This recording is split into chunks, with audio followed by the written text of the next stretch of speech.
If you ever need to sign out of X.com, formerly Twitter, this quick tutorial will walk you through the exact steps in just a moment. Whether you're switching accounts, using a shared device, or simply want to log out for privacy, this is the fastest way to do it. If this video helps, please hit the like button and subscribe for more simple tech tutorials like this. Alright, let's jump in. First, make sure you're on X.com and already signed in.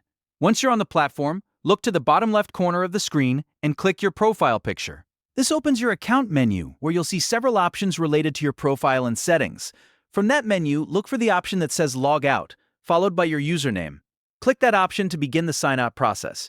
After you click it, X will show a confirmation pop-up box to make sure you really want to log out. This is a helpful safety step so you don't accidentally sign out by mistake. In the pop-up, click Log Out again to confirm. After that, you'll be signed out of your X account completely.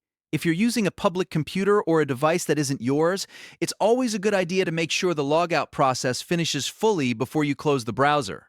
And that's it. You've successfully signed out of X.com or Twitter.